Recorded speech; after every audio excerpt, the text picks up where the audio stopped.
All right, let's talk about your pelvic floor for a moment, specifically Kegel exercises. Now, you might have been told to do them by your doctor. They were like, yeah, do them at a traffic light, or, do 10 a night before you go to bed. But nobody remembers to do them, and maybe you don't even know why they're important. Well, let me tell you how important it is to pay attention to your pelvic floor. Actually, we did a great podcast with Mary Ellen from Yarlap. It's called Visualize Your Vulva. And Yarlap is a game changer for your pelvic floor. Because sometimes you do the Kegels and you're not doing them right. You can't remember to do them. Through using the Yarlap, I actually began to enjoy doing my Kegels because I knew that it works. In as little as 2 weeks using the Yarlap, you will experience a stronger pelvic floor. So the Yarlap is a little device that sends electrical signals to your muscles, making them contract and relax for you. It does your Kegels for you. You just lie back on your bed. There's no drugs, no surgery. It's painless. And when you sneeze and pee, that doesn't happen anymore. And if you want stronger orgasms, your pelvic floor muscles are responsible for orgasm. So those are going to be stronger as well. In fact, Yarlap is the only clinically proven FDA-cleared device designed to tone and strengthen your pelvic floor using auto Kegel technology. So this summer, get out there. You can dance and laugh. You can jump on a trampoline. Do what you want, knowing that your pelvic floor is strong enough to handle it all. I've used the Yarlap. It really works. If you want to have your Kegels done for you and save $30, go to sexwithemily.com/Yarlap right now. Use code Emily at checkout. That's sexwithemily.com/YARLAP and use code Emily to save $30 today.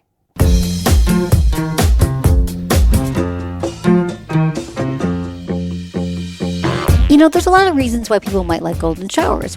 Sometimes it could be a humiliation thing. There's also a sensory aspect to it. It's warm, part of the person. It's intimacy. It's still a little bit taboo. Some people had picked up things in their formative years that sort of shaped their really strong fantasies or fetishes. Some people just like the smell. Look into his eyes. They're the eyes of a man obsessed by sex. Eyes that mock our sacred institutions. Bedroom eyes, they call them in a bygone day. You're listening to Sex with Emily. I'm Dr. Emily, and I'm here to help you prioritize your pleasure and liberate the conversation around sex. On today's Ask Emily show, I answer your sex and relationship questions. I cover what to do if you're questioning your sexuality while married with kids, how to initiate your first threesome, when, if ever, you should tell your partner how many people you've slept with, and ways to get more comfortable physically while giving oral sex. I also talk about what to do if the porn you watch makes you feel guilty, how to approach exploring a fetish without shame, and what it means if you cry after sex. Intentions with Emily. Each episode, join me in setting an intention. I promise when you do that, it helps you really get something out of this episode that you're going to take with you. My intention was just to answer your questions because we get so many of them, which I love answering.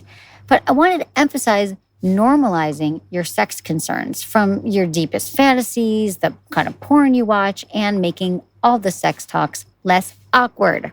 All right, we have a great new article on the website, 4 easy ways to start exploring kink with a partner. And as always, if you want to ask me a question, call my new hotline. It's 559-TALK-SEX or 559-825-5739.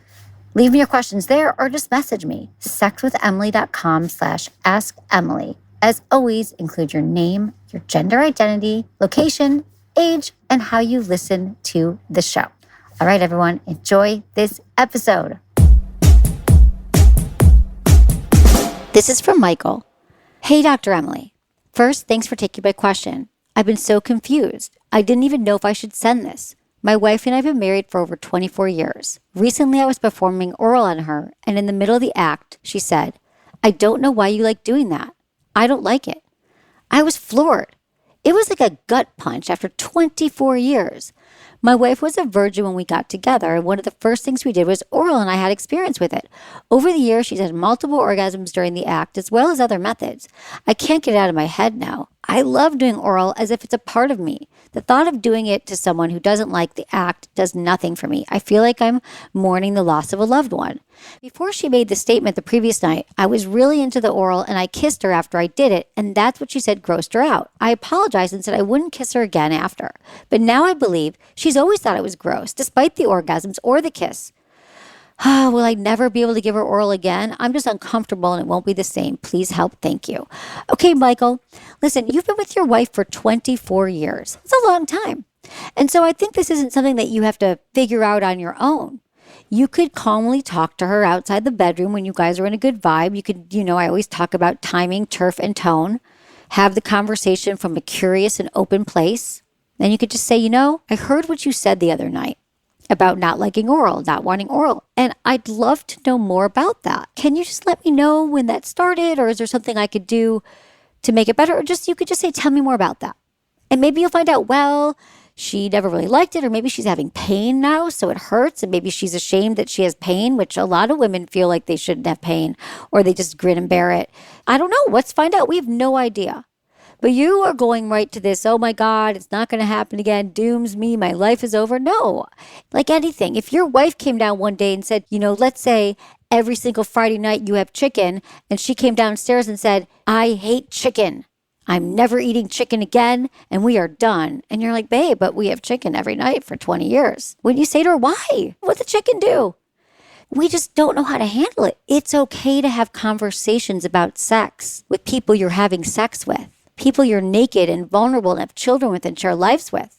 If you're not going to talk to them about it, how are you ever going to know if it can improve or you can get your needs met? I'm just encouraging you all to start a new practice, talking about sex in a healthy way. Okay, this is from a female on Instagram. Is it normal to cry during or after sex, especially during times of intense stress in life? Yes, it's so normal to cry. Crying after sex is known as postcoital dysphoria. That includes tearfulness, sadness, and irritability after consensual sex, even if it was perfectly satisfying. And there's many reasons why we cry during sex, and this is for all genders. Men cry, women cry after sex. It's intense to be with someone. We're naked, we're vulnerable. When we have an intense physical pleasure, it can definitely overwhelm our bodies. So it would make sense that you might cry. There's also a biological response. It could be hormonal changes that happen during sex, which can lead to intense emotions. And crying is also really healthy. It could reduce tension and intensify physical arousal. And maybe if you have been in a dry spell for a while, this has happened to me, and you suddenly let go of all that pent-up energy, that could also bring you to tears. Now, listen, you might cry tears because you have pain with sex. And if you have pain during sex, that's a whole nother conversation, and we talk about that a lot on the show. My advice for you is just to ride out the tears, and it's okay to cry, and I'm going to assume you're with a partner who fully embraces it, because I know when I've cried after sex, my partners find it pretty awesome. They're not freaked out. And if they are, I'll explain. I'm like, oh no, it's good. I'm just feeling so much. Tears are healing. Have a good cry this week. It's good for you. This is from Owen, 35, in the United Kingdom. Hi, Dr. Emily. I'm a married man and I have a daughter. I'm a family man, but I'm forever questioning my sexuality. I'm turned on by men and I only look at gay porn and I get really turned on. Other porn doesn't do it for me. I can have sex with women. It's just not the same. I love my wife more than anything. I don't think I could be romantically involved with a man. It's never happened, so I'm unsure.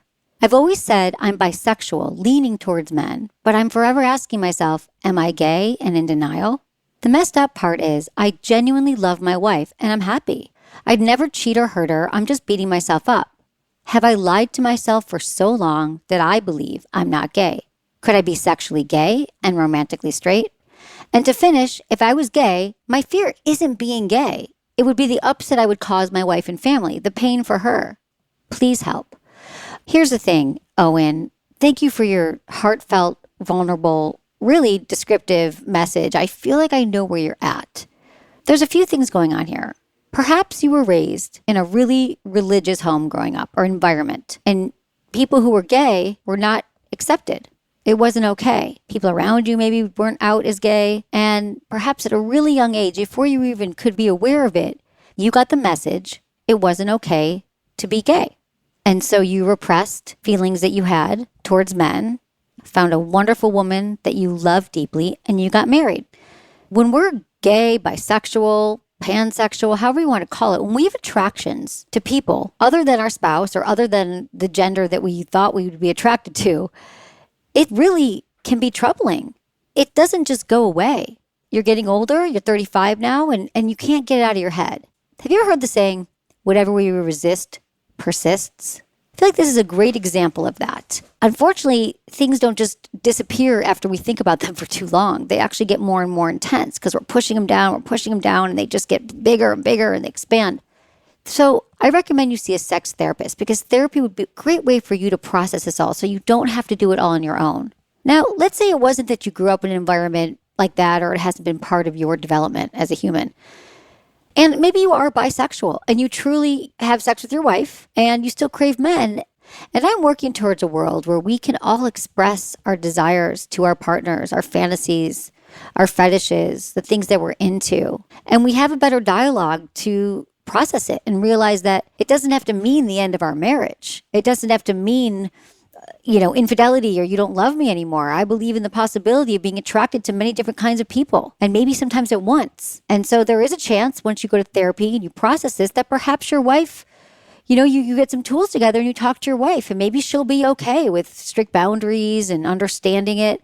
And I know you're probably thinking your wife's going to be like, hell no, she's going to think I'm gay and kick me out of the house. And that's the other thing I want to say. So many of us go to this extreme place, like my partner would never do it. And you're right, but it's likely because they don't have a lot of information. Maybe you haven't slowed down and been able to express to them why you have a certain fantasy or why you want to try something. Because it's also okay for Owen to say to his wife when he's ready, it's part of my eroticism that I developed at a young age, whatever you figure out here on your journey, Owen. And it's part of what turns me on sexually. You still turn me on, and it's something that I want to explore. And I feel like I love you. You're my wife. I want to be with you till forever. But I'm unsettled in a way, and I don't feel like I'm truly living my sexual truth. And it might take a few conversations. Maybe she says, hell no. But then you're further along to dealing with a issue that's been troubling you for years. Okay, Owen? Let me know how it goes. And I know this isn't easy. I just think the world is changing and we're understanding and seeing more examples of people in alternative relationships that they get to decide what works for them, not based on any government law or societal norms. This is from Paul. Hey, Dr. Emily, I have a quick question for you. I have a lot of female friends, and years ago, I'd slept with some of them before my girlfriend and I started dating. I've been with my girlfriend for a year, and now my girlfriend thinks I should tell her who I'd slept with in the past, how often. Is that something I should share? I think it's in the past and not any of her business. Any recommendations on if I should share this info with her, or should I tell her it's not really important or relevant to us now? Thanks for any help you might have. All right, Paul, here's my take. So your situation is a little bit different, but I do have very strong opinions on this. I think that it's something that we do when we're starting to date someone a few weeks in or a few months in. We're like, so how many people have you slept with? And we think that's okay to ask. And we also think it's okay to answer. But if you think about it, why have you asked that question ever? You probably ask because you're trying to get some more information. Am I as good as their past lovers? Am I bad? Do I measure up? Do they have more experience than I do? Or do they have less experience? So we're actually using it to create a judgment. And I don't think you can judge anybody about their sexual past in the sense of, what are you going to know if they've slept with 30 people or 10 people? It's definitely not going to mean if they're a great lover or not, because I can tell you people who have slept with hundreds of people are not necessarily the best lovers. In fact, I found that people in longer term relationships that have been more serial monogamous tend to be able to adapt to new partners because they've already been with somebody where they learned what their needs were and all those things. So I think if a partner asks you this question, you can say, you know what? All I'm focused on right now is the incredible sex that we're having. And I really don't want to go back to the past. I love being here with you in the present, and I can't wait to explore more. Now, my only concern here is that if she's friends with these ex-girlfriends, it might come out. They might tell her, she might ask you point blank about one of these girls, and then it does feel a little bit like a lie because I could see her point being like, why did you tell me? So what I do is I'm friends with a lot of my exes. If you've been following along, you know I say that, and I am. I had a birthday party recently. 3 of them were here. I haven't dated them in years. Now, I wasn't friends with them after the breakup. You always need a separation. You need a time where you don't talk and you move on with your lives, you see other people. And if it was really a true, enduring friendship that was meant to be, which it sounds like, Paul, that's what you have, which I think is a beautiful thing. It shows that just because romantic relationships end, it doesn't mean the friendship has to die. Now, this doesn't go for like toxic relationships or someone who is abusive, best to lose their numbers forever. But I think the friendships you can have with exes when we get older, we mature, we learn these skills can be really beautiful. So you could let her know, I wasn't sure how you'd react to this. Some people get jealous, but I want you to know that these are just my friends and I'm excited that you like them too. Now, what I do is when my current lovers meet my past lovers, I'm like, oh yeah, that's Bob. He's my ex from, a few years ago. We're great friends. Now, if I'm bringing my partner into the truth and meeting my exes, like the guys I date are not jealous. They understand. They're like, oh, that's cool. Yeah. They end up sitting in the corner and talking. So it's another thing that I would really like people to think differently about your exes. Now, this doesn't go for exes you still want to sleep with. It doesn't go for exes that you're still in a toxic cycle with. But I do think it's possible to stay friends. But I do think that you could probably say this to her in a way that she would understand you and know why you're ready to speak your truth. You get to decide, okay? After the break, Tom asks what to do about his neck getting sore after performing oral on vulva owners.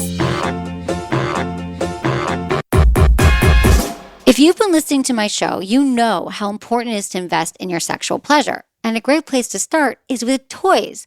But it can be overwhelming because there are so many pleasure products out there today. How do you know what to choose? Well, Good Vibrations sells sex-positive adult toys and accessories, and it's really the gold standard when it comes to quality.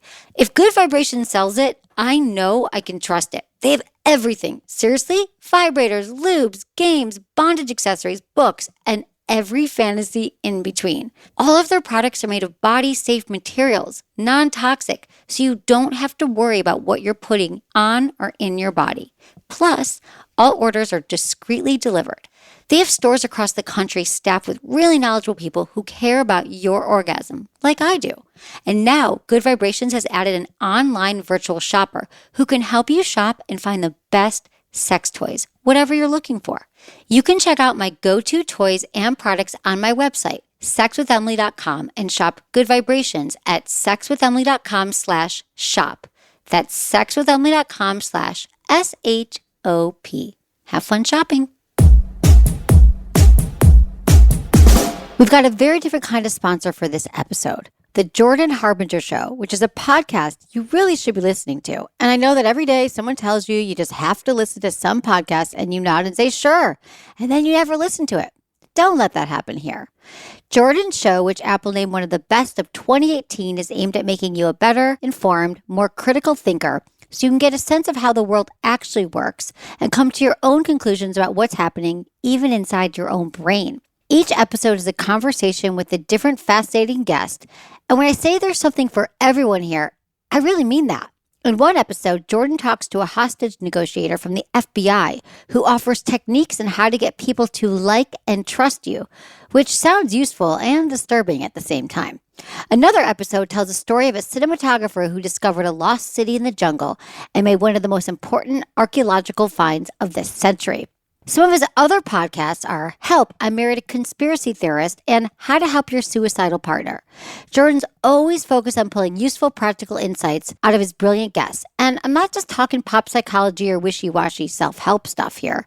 The episodes are loaded with bits of wisdom that you can use to legitimately change your mind and improve your life right away. I really enjoy this show and think you will as well.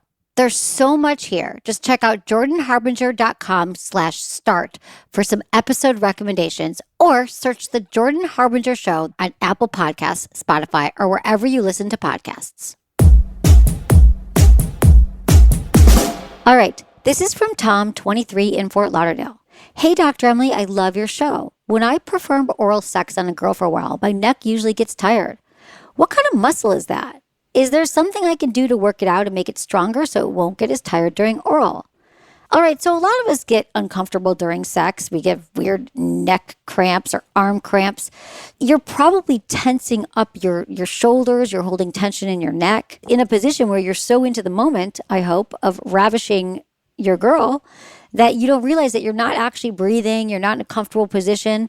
So I would get some pillows, I would get some cushions, and try to find a different position and make sure that your head is supported so you can actually give her oral sex and feel good about it. You could also have her sit on your face and you have a pillow under your neck and you're just sitting there doing the work. You could even, when you're home right now, just if you're not with your girl, you could think about it. Like put yourself into that position that hurts and then think, what do I need in this moment to feel more comfortable?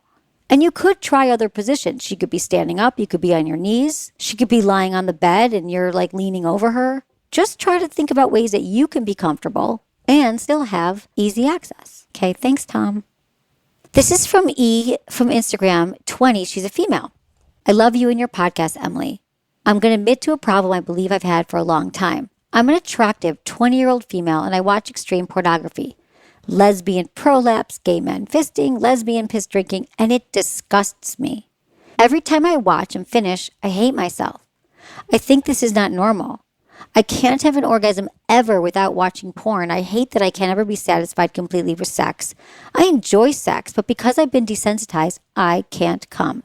I've tried to stop, but I keep watching it because I can't orgasm without either watching something far out or thinking about it. I'm asking if you have advice how to stop and I can reach the big O with a guy.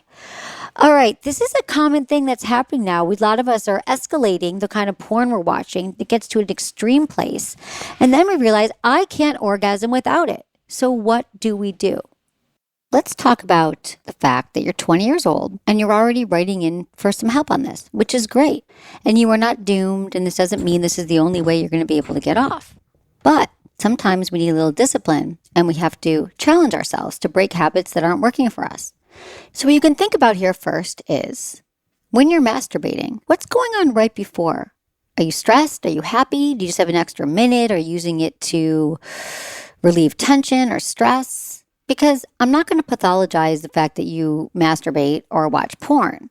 It's important for you to think like, what are you trying to avoid though? Because sometimes watching porn isn't about porn. It's about taking your attention away from something or maybe distracting yourself or you're numbing or self-medicating. And you could even do a practice of I'm watching porn instead of feeling blank and fill that in and get present to what's happening in the moment when you reach for this extreme porn. And then like any other habit we're trying to change, you just substitute it with another behavior that has a similar effect. Is there something else that kind of can get you that same feeling like working out, cardio? You know, what helps you feel alive and elated besides orgasm? You can also join a community. There's communities of people who want to quit watching porn. And you can find them at like subreddits online for people who have kind of can talk about all the things that they've done. And then I'm not saying you don't have to masturbate. But what you're saying is you tried and you were watching porn. And then it got worse. You tried not to, but you couldn't have an orgasm. So I want you to also think about, besides porn, what really turned you on? I mean, I always practice doing some mindful masturbation where you're really sitting with yourself. You can go through the mental library of images and partners. You can notice things in your environment that turned you on and even notice in your body. That's masturbation without the goal of orgasm, although it might happen, and the goal is exploration. Exploring your body, looking for what turns you on, discovering other erogenous zones. That's what it's all about, okay? Life is not over. Just take a few of these steps and see what you could do to get a handle on it and learn more about yourself. And then I promise you'll be able to move on and have awesome sex. This is from David, 35 in Nebraska. Hey, Dr. Emily, I'm 35. I've been married for 4 years. A little over a year ago, my wife told me that she was beginning to feel distant. I've been traveling for work and she was lonely. Then she started to get used to the loneliness and felt that maybe she wanted to be alone. We tried couples therapy and that was somewhat helpful. Helpful for me because it was the push I needed to ask for a recommendation from my own therapist. Everything seems to be going well, but then 3 months ago, my wife asked for a separation out of nowhere. She said she felt that maybe we had too many differences and that she just didn't feel connected. It was painfully apparent during sex, where I also sometimes continue to struggle with anxiety. I've since moved into my own place, but we're currently in limbo. She says she loves me, but doesn't know what she wants. We're not yet seeking a divorce, but I realize how few couples come back from a separation. I don't know what to do while I wait for her to figure herself out. What else can I be doing? All right. Well, I love that you are in therapy. And I think the most important thing that you can do right now is work on yourself. If you found a therapist you like, go every week like it's your job. because it is. Take time to process before. What do I want to get out of today's session? When you leave, write down notes about what you gathered from the session and you could think about during the week. We invest a lot in therapy, and sure, we could just show up for 50 minutes, or we could really use it like it's a class or something, or it's a course you're taking and you're earning a certificate and you are the subject matter. But I think sometimes we just kind of like, oh, therapy, I got to go in, go out. I'm glad I got it over with. But if you're looking at your therapy like that, you need to find a new therapist, or you need to clear space in your calendar so you can really look at it like another project. Because you're not going to say you could go buy her flowers and go sweep her off her feet again and do all these things. She's got to figure her stuff out. And I think you have to figure out, you said you were surprised that the separation was out of nowhere. But I would think it's not out of nowhere, especially if she had said things to you a few months earlier, or a year earlier. Those are all signs. So I know that if you go to therapy, you're going to start to learn more about yourself and the way you process information. And maybe there was something in the relationship that wasn't working for you, but you didn't really allow yourself time to really sink into it. And continue to talk to your wife. And if she's someone who's about therapy, she might appreciate to hear the kind of work you're doing and the growth factors. I don't think that people should just get back together if nothing's changed. There's a reason why she left. I'm not saying it's all your fault. It's definitely, it's two of you in the relationship. It's a 50-50 split. There is still some communication you can learn together. So I don't know if you guys are still going to therapy together. That could be great once a month to still go together while you do your own practice. So you're doing all the right things. Be prepared to just learn a lot more about yourself and start doing the work. That's why we're all here. Got to do the work. This is from Nate, 35, in the UK. Hey, Dr. Emily, I recently developed a pee fetish, or golden shower as they call it, and it seems to be getting stronger. The thought of watching a woman pee or being peed on by a woman does strongly stimulate me. I've never experienced this before, and it's something I'd like to try. Is a pee fetish or a golden shower a common type of fetish, and is it normal? Why would people want to experience this? What are the causes of desiring a fetish such as this? How would I approach the subject with my girlfriend? I'm worried they might not be into it, and it's something I want to try. Many thanks for your time and look forward to your response. It's a very common fantasy, and, essentially someone's peeing on someone else. They're watching it, they're drinking it. It is common. There's a lot of reasons why people might like golden showers, why it's become part of their eroticism. Sometimes it could be a humiliation thing, pee associated with being dirty and it's private, and so maybe that's part of the turn on. There's also a sensory aspect to it. It's warm, it's part of the person, it's intimacy, it's still a little bit taboo. Some people just like the smell. Some people had picked up things in their formative years that sort of shaped their really strong fantasies or fetishes. And so really only you could answer it. If you did some deep diving, when was the first time you had this fantasy? Did you see it somewhere? Did you hear about it? Was something happening in the moment? Do you have an early memory about pee, about someone peeing and you were watching, or they peed on you? It could have been like a sibling or a cousin. But something happens in that moment where maybe you were linked up eroticism with that situation when you were watching it or experiencing it. So this is really for you to do some investigative work on your own psyche. However, there's nothing to worry about. Going back to your partner, though, I do think that since sex isn't so comfortable for everybody to talk about, most people aren't aware of their fantasies or what turns them on, to start with, I've got a golden showers fetish could freak people out. So not my circle of friends, but make sure that you're with a partner that you trust and that you've already started to have a dialogue around your turn-ons, your fantasies. What are the most memorable times she had sex with you? And what are the most memorable, times you've had sex with her? You guys could check out our yes, no, maybe list. Yes, I will mention that on every single show because so many of you are loving it. It's on our website. If you go to sexwithemily.com, you just download the yes, no, maybe list, and it gives you a bunch of ideas about things to explore in the bedroom. You could just start there and see where are your yeses, where are your nos, maybes, and you'll probably learn a lot about each other. And then once you progress in your conversation, you can say, well, one of my fantasies is golden showers, and here's why, and here's how it would look. I mean, maybe it's in the shower, and you wanted to pee on you in the shower. Like, that's not so bad, right? That's dipping our toes in the urine. So I think there's ways around this. Please don't beat yourself up, and just explore it more. Become an expert in your own fantasy life. Be right back with more of your questions after the break. Jeremy's wondering how to tell his wife he doesn't want to have another kid. Let me tell you a story about a vibrator, the Jeju Mimi. I've loved the Mimi for a really long time. It was one of the first toys I fell in love with. You could call it my first love. So if you've been listening to the show for a while, chances are you've heard me mention the Jeju Mimi. But now I have something new to tell you about, the Mimi Soft. Now, when I heard about the Mimi Soft, I thought, well, I love the original Mimi. What are they doing? But I tried it, and my mind was blown. They kept what I love about the original Mimi, the iconic Jeju rumble, deep vibrations that allow you to really feel the vibrator more in your muscles and your nerve endings, and also allows you to access pleasure points. But it's also discreet. It's one of these quiet vibrators. You can't even really hear it. Plus, it's got a great shape that can access all sorts of erogenous zones, and it fits perfectly in the palm of your hand, which is why I love using it with a partner. But now with the Mimi Soft, you get an extra layer of silky smooth silicone, making it even softer than before, which I didn't think was possible. Plus a squishy soft tip to use for more comfortable pinpoint precision. It's perfect if you're looking for a more sensual sensory experience, or if you have heightened clitoral sensitivity. To experience the magic of the Jeju Mimi Soft, go to sexwithemily.com/MimiSoft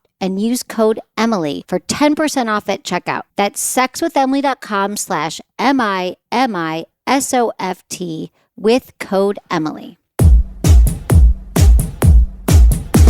This is from Sean, 40 in New Jersey. Dr. Emily, over the last few years, my wife's been dealing with weight issues. Lately, combined with the pandemic, her body consciousness has become a big issue that's been impacting our physical relationship. She's uncomfortable with much physical contact below her breasts. I still find my wife very attractive, and I tell her this frequently. I try to use small, affectionate touches, but she squirms away or just extremely uncomfortable, but doesn't say anything, and it builds up mentally. Other than verbally, how else can I help my wife deal with her body consciousness and re-engage in our sexual relationship?